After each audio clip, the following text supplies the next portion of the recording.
Hi friends, this is Swapna. Welcome back to our channel smart Telugu house wife. ఈరోజు blog వచ్చేసి ఆదివారం హైదరాబాద్ నుంచి బయలుదేరి ఉదయాన్నే జన్మభూమి ట్రైన్ తీసుకొని క్యాచ్ చేసి అక్కడి నుంచి అయితే ఇంటికి వచ్చేసాను.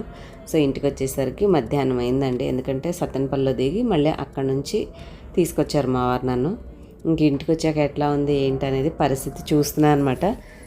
ఏదో కొంచెం వంట చేసుకున్నాక కాస్త 4 గిన్నెలకు అడిగి పెట్టారు, కానీ ఎక్కడవక్కడే ఉన్నాయి. ఇంకా వచ్చేటప్పుడు కొన్ని కావాల్సినవి అయితే తీసుకొచ్చాను. ఇన్స్టెంట్గా ఏదైనా తినాలనిపించినా రెడీగా ఉంటుందని కాస్త బ్రెడ్, పాలు, అలాగే పెరుగు ప్యాకెట్ ఒకటి తీసుకొచ్చాను. ఇంకా నేను కూడా కొన్ని ఐటమ్స్ హైదరాబాద్ నుంచి తెచ్చుకున్నాను. సో ఇగోండి, ఇవైతే ఇప్పుడు ఇంటి కోసం తీసుకున్నటువంటి కూరగాయలు. అండ్ ఇవి వచ్చేసి హైదరాబాద్ నుంచి మరీ తెచ్చుకున్నాను. అంటే ఇక్కడ బేబీ కార్న్ అలాంటివి నేను సూపర్ మార్కెట్లో చూసినప్పుడు నాకు అంత మంచిగా అనిపించలేదండి. సో అలా కొన్ని వెజిటేబుల్స్ నాకు కావాలి అనిపించినవి తెప్పించుకున్నాను. ఇక్కడ దొరకవు అనేటటువంటివి. మొత్తానికైతే ఈ వర్షాలు వార్తల్లో చూసి ఎట్లా ఉంటాయో రోడ్స్, ట్రైన్ ట్రాక్స్ అది ఇదని భయపడ్డాను, కానీ క్షేమంగా ఇంటికైతే తీసుకొచ్చారు దేవుడు. సో థ్యాంక్స్ చెప్పాను ముందైతే భగవంతుడికి. ఇంటికి రాగానే జర్నీ చేసి రాగానే ఫస్ట్ అయితే ముందు భగవంతుడికి చెప్తాను థ్యాంక్స్ అనమాట. ఎందుకంటే వాళ్ళు మంచిగా చూస్తేనే కదా మనం హ్యాపీగా ఉంటాము. సో ఇంకా అమ్మ అయితే పొద్దున్నే వస్తున్నా సరే నాకు ఆ చిన్న డ్రై ఫ్రూట్స్ బాక్స్ ఉంది కదా, దాంట్లో దోశలు వేసి ఇచ్చింది. బ్రేక్ఫాస్ట్ కూడా ట్రైన్లో కూర్చున్న తర్వాత 8 o'clockకి తినేసాను. సో ఆకలి ఏమనిపించలేదు, హాయిగా మధ్యలో ఒక్క కాఫీ వస్తే తాగాను. ఇంకా ఇది అత్తయ్య వాళ్ళ ఇంటి దగ్గర నుంచి తీసుకెళ్ళాను కదండి కరివేపాకు. సో దాన్ని మొత్తం అంతా కూడా కరివేపాకు పొడి చేస్తే సరేలే అని చెప్పేసి, అంటే ఎటు వాళ్ళు కొంచెం బిజీగా ఉంటున్నారు కదా అని అమ్మాయి కూడా వచ్చింది, హాలిడేస్ ఇచ్చారని చెప్పి.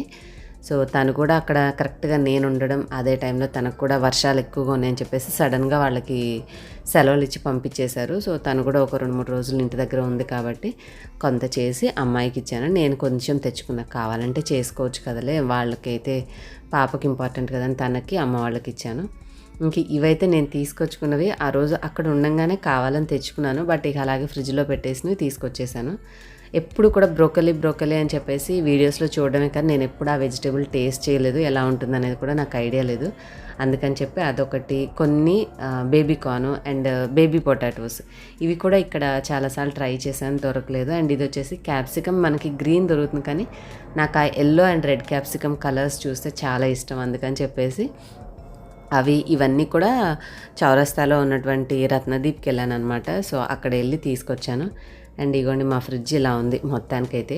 కాకపోతే నేను వెళ్ళే రోజే ఫ్రిడ్జ్ అంతా కూడా, అంటే మనం వాడుతూ ఉంటే మన చేతి మీద ఎక్కడేమున్నాయో తెలుస్తాయి కాబట్టి అలా వాడుకుంటూ ఉంటాం. కొంచెం గజిబిజిగా ఉన్నా మనకు అర్థమవుతాయి. కానీ నేను ఇంట్లో లేకుండా వీళ్ళు ఇబ్బంది పడద్దని చెప్పి ఆ రోజు ఆల్మోస్ట్ 10-15 వరకు వర్క్ చేస్తూనే ఉన్నాను. ఫ్రిడ్జ్ అంతా కూడా క్లీన్ చేసి, కిచెన్లో కొన్ని తనకి స్నాక్స్ ఫ్రై చేసి, కొద్దిగా చట్నీ చేసి అన్నీ కూడా చేసి ఇచ్చానమాట. కాబట్టి ఫ్రిడ్జ్ నీట్గా ఉంది. ఏవో వీళ్ళు తెచ్చుకున్న 1-2 ఐటమ్స్ ఎక్స్ట్రా పెట్టారు అందులో, అంతే. సో ఇది క్లీన్ చేసే వెళ్ళాను కాబట్టి నీట్గా ఆర్గనైజ్డ్గా ఉంది.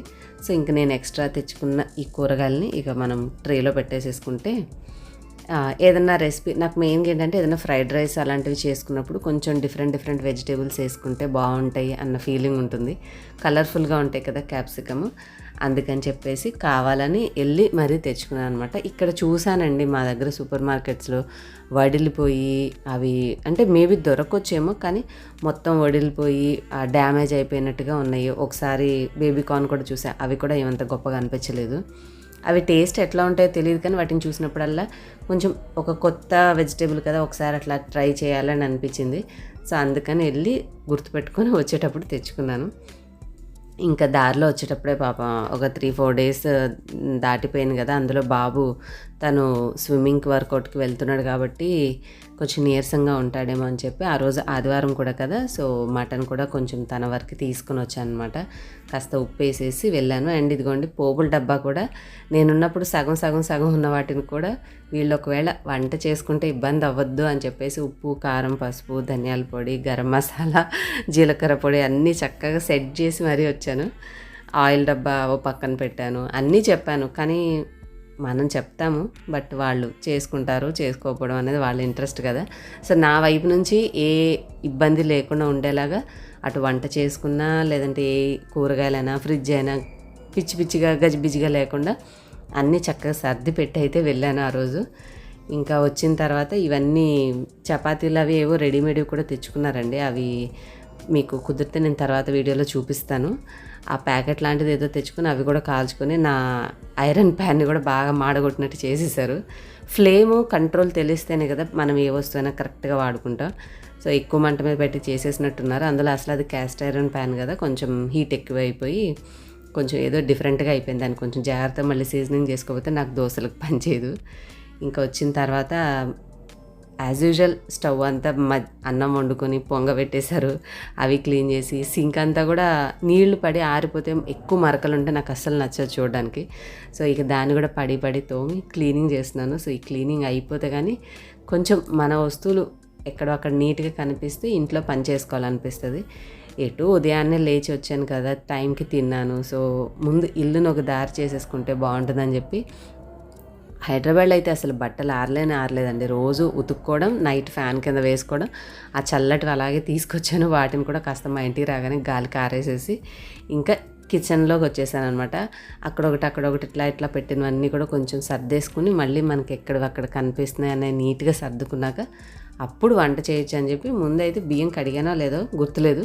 ఫస్ట్ ఈ పని అయితే చేస్తున్నాను. ఇవి అయిపోయిన తర్వాత ఇక వంట చేయొచ్చులే అని చెప్పేసి ముందు అన్నీ కూడా సర్దేశారు. డిష్ వాషర్లో ఉన్నవి కూడా అన్నీ తీసేసి షెల్ఫ్లో పెట్టారు.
సో అదండి ఫైనల్గా అయితే ఇంటి పని అంతా క్లీన్ చేసేసి వంట కూడా అయిపోయిన తర్వాత ఫైనల్గా షూట్ చేస్తున్నాను. ఎందుకంటే అప్పటికే ఆల్మోస్ట్ నేను చేసేసరికి 2 అయిపోయింది. ఇంక అప్పటికే అన్నము అలాగే మాకు ఆలు టమాటా కర్రీ చేశాను కుక్కర్లోనే. బాగుంటుంది నాకు అట్లా చేస్తే టేస్ట్. అండ్ తేజుకి వచ్చేసి మటన్ కర్రీ ఈ కుక్కర్లో చేసా. 2 కూడా ఇంకా విజిల్స్ దిగాలన్నమాట. సో అందుకనే రెడీ అయిపోయి పక్కన ఉన్నాయి. మొత్తానికి ఇంకా తెచ్చిన పాలు కూడా కాచేసి పెరుగు అవన్నీ ఏవైతే ఉన్నాయో అన్నీ కూడా రెడీగా తినడానికి పెట్టేశాను. రైస్ కూడా కుక్ చేసేసాను. ఇవన్నీ చేసరికి 2:30 దాటింది. ఇంకా అప్పుడు కూర్చొని తిన్నాము. రాగానే వంట చేస్తే అయిపోతా కానీ ఒక్కసారి వంట చేసి తిన్నామనుకోండి ఆ వచ్చే అలసటకి మళ్ళీ నెక్స్ట్ తర్వాత పనులు చేయడానికి ఒళ్ళొంగదు. అందుకని చెప్పేసి కూరగాయలు కూడా ముందు కవర్లో పాడవుతాయని తీసి ఆ ప్లేట్లో పెట్టేసి ఈ పాలు వంట పని ఇవన్నిటికి ముందు క్లీనింగ్ ఎవ్రీథింగ్ నాకు మళ్ళీ రోజువారీ పనులకి ఎక్కువ డిస్టర్బెన్స్ లేకుండా ఉండేలాగా అన్నీ ఫినిష్ చేసేసి ఫైనల్గా అయితే వంట చేశాను. మొత్తానికైతే ఇల్లంతా కూడా ఒక దారికి వచ్చేసింది. ఇక అన్నం తినేసి అలా రిలాక్స్ అయిపోవాలి. సో అదండి ఇవాల్టి నా యొక్క ఆఫ్టర్ కమింగ్ ఫ్రమ్ హోమ్ అనమాట. మా ఇంటి నుంచి వచ్చిన తర్వాత నేను చేసుకున్న రొటీన్ ఎలా అనిపించిందో కామెంట్ చేయండి. నచ్చితే లైక్ చేయండి, షేర్ చేయండి, సబ్స్క్రైబ్ చేసుకోవడం మర్చిపోద్దు. ఇన్స్టాలో కూడా ఫాలో అవ్వండి.